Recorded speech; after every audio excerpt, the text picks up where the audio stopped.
शिमला के संजौली में हालात उस वक्त तनावपूर्ण बन गए जब प्रदर्शनकारी सड़कों पर उतर गए। मांग थी कि इस मस्जिद को डिमोलाइज किया जाए, चूंकि अवैध इसे निर्माण के तौर पर देखा जा रहा है। वहां के लोगों का कहना है कि मस्जिद अवैध रूप से बनी है और इसीलिए प्रशासन को यहां पर तुरंत आधे घंटे का यही काम है। प्रदर्शनकारी कह रहे हैं कि आधे घंटे के अंदर इसे डिमोलाइज किया जाए। वहीं प्रशासन की तरफ से, पुलिस की तरफ से साफ तौर पर कहा गया था कि धारा 163 लगाई गई है, यानी कि यहाँ पर 5 से ज्यादा लोग इकट्ठा नहीं हो सकते। परमिशन नहीं दी गई थी प्रदर्शनकारियों को। परमिशन के बावजूद यहाँ पर जब प्रदर्शन करने के लिए पहुंचे, हंगामा खड़ा हो गया। कई ऐसी बार स्थिति हुई कि प्रदर्शनकारी और पुलिस के बीच झड़प हुई और ऐसे में पुलिस को लाठीचार्ज का सहारा तक लेना पड़ा है। 1 2 3 बैरिकेड्स को तोड़ के जब भीड़ आगे बढ़ने लगी, उग्र होने लगी, तो उसके बाद वाटर कैनन का भी इस्तेमाल किया गया, यानी आंसू गैस के गोले भी छोड़े गए।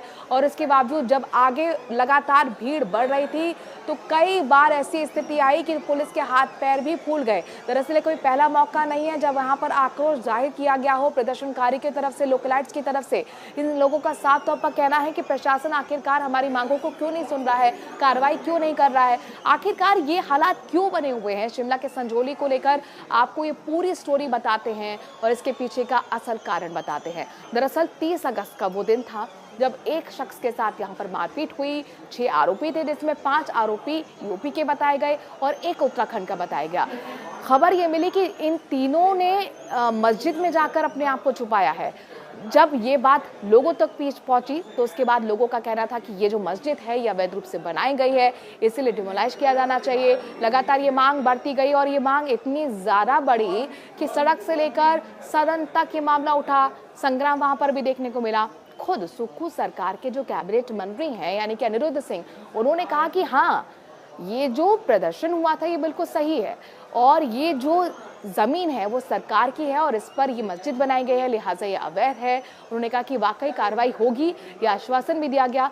ये कोर्ट में मामला चल रहा है, लेकिन इसके बावजूद यहाँ पर प्रदर्शनकारी उग्र हैं। उनका साफ तौर पर कहना है कि पहले यहाँ पर कार्रवाई होनी चाहिए।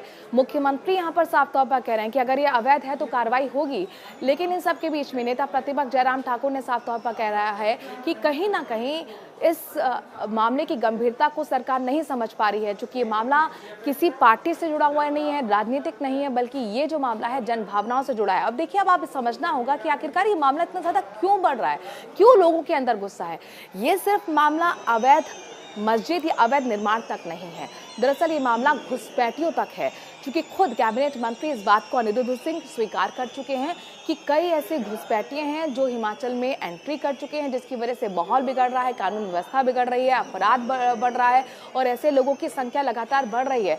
ऐसे में एक वेंडर नीति को लाने की भी यहाँ पर मांग रखी गई थी विपक्ष की तरफ से, जिसपे खुद कैबिनेट मंत्री अनिरुद्ध सिंह ने कहा कि हम नई नीति लेकर आएंगे ताकि जो बाहर से लोग आ रहे हैं उनकी पहचान हो सके, उनका रजिस्ट्रेशन होकर सत्यापन हो सके, अपराधों पर लगाम लगाई जा सके। और दरअसल वहाँ जो आसपास के लोग हैं, जो शिमला में संजौली में रहते हैं, उनका कहना है कि ये चीज़ हमें शक तब हुआ जब वहाँ पर जो लोग थे जिनको ये काम जिम्मा सौंपा गया था कि घर घर जाकर आप कचरा उठाएंगे, जब वो वहाँ पर आते थे, घरों में घुसते थे, तो वो हिंदी नहीं बोल पाते थे और यही से शक जो था वो गहरा होता गया।